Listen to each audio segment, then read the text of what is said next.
Alors, cette révolution de l'intelligence artificielle qui est en train de tout changer dans notre quotidien, eh bien, elle ne sort pas de nulle part. En fait, tout ça, c'est l'aboutissement d'une seule idée. Une vision à la fois profonde et radicale, née il y a des décennies. Aujourd'hui, on va plonger dans cette idée, celle d'Alan Turing, une idée qui a, oui, littéralement refait notre monde. Si on se demande qui a vraiment façonné le monde moderne, quels sont les noms qui nous viennent en tête?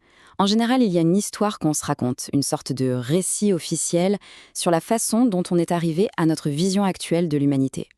Et dans cette histoire, il y a trois personnages principaux. D'abord, Copernic, bam, il nous retire du centre de l'univers. Ensuite, Darwin arrive et hop, il nous remet à notre place dans le grand arbre de l'évolution. Fini l'exception humaine. Et pour finir, Freud, qui nous révèle qu'on n'est même pas maître chez nous dans notre propre esprit.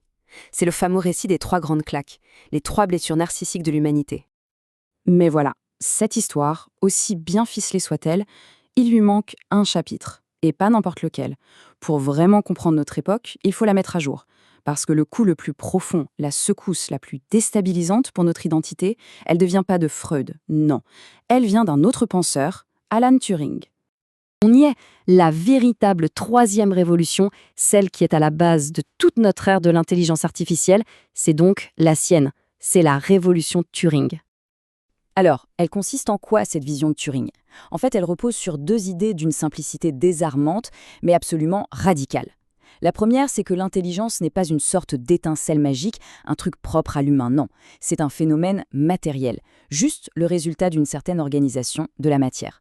Et la deuxième idée, qui découle logiquement, si c'est matériel, alors on peut le décrire avec des calculs. Et la conclusion, elle est vertigineuse. Si on peut le calculer, on peut le reproduire. Évidemment, une idée pareille, ça a mis le feu aux poudres. Ça a déclenché une véritable bataille philosophique qui a duré des décennies, avec deux camps qui s'opposaient sur la meilleure façon de créer une intelligence artificielle. D'un côté, on avait l'équipe des rationalistes. Pour eux, l'intelligence, c'est un ensemble de règles. Pour faire une IA, il suffirait donc de lui donner un gigantesque livre de règles. De l'autre côté, l'équipe des empiristes. Pour eux, c'est tout l'inverse.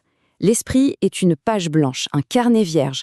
L'IA ne doit pas recevoir de règles, elle doit apprendre toute seule à partir de l'expérience et des données. Et là où ça devient absolument fascinant, c'est que Turing lui-même avait tout vu venir. Bien avant que le débat ne commence, il avait non seulement posé les bases théoriques du rationalisme, mais il avait aussi déjà dessiné des ébauches de ce qu'il appelait des machines non organisées. Et ces croquis, eh bien, ce sont tout simplement les ancêtres de nos réseaux de neurones actuels, le cœur de l'approche empiriste. Le génie avait les deux idées en tête, des décennies à l'avance. Pendant très très longtemps, c'est l'approche du livre de règles, l'approche rationaliste qui a dominé. Mais au début des années 2010, une percée technologique a tout fait basculer. Et là, la victoire du camp empiriste a été écrasante. Le tournant, c'est 2012. Lors d'une grande compétition de reconnaissance d'images, un nouveau type de modèle a pulvérisé tous les records. Le taux d'erreur, qui stagnait, est passé d'un coup de 26% à 16,4%. C'était un bond de géant.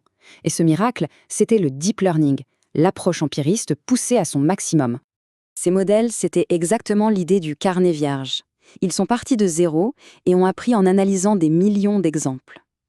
Et très vite, ils ont commencé à dépasser les performances humaines, même dans des bastions de notre intelligence comme le jeu de Go.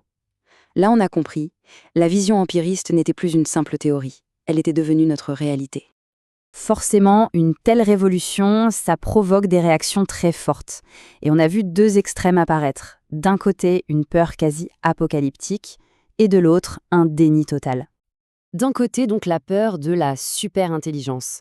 Des penseurs comme Stephen Hawking ont prévenu que créer une IA pourrait être le plus grand événement de notre histoire, mais que ça pourrait aussi bien être le dernier. Et à l'exact opposé, on a le camp de la super-bêtise. Pour des critiques comme Mark Bishop, une IA reste une machine. Elle serait donc fondamentalement et pour toujours stupide. Entre ces deux extrêmes, il y a la réalité, notre réalité. Et elle est simple, la vision de Turing, qui était autrefois abstraite, est devenue tangible. Les IA génératives qu'on utilise tous les jours sont la preuve vivante de sa thèse. Oui, des capacités aussi complexes que le langage ou la créativité peuvent bel et bien émerger de simples calculs. Et ça nous ramène à la question finale, la question vertigineuse que Turing nous laisse en héritage. Pendant des siècles, on s'est défini par notre intelligence. C'était notre spécificité. Mais si cette propriété n'est plus notre exclusivité, Si elle peut être reproduite et même dépassée, alors qu'est-ce qui nous définit? Qui sommes-nous? C'est peut-être ça la véritable blessure narcissique de notre temps.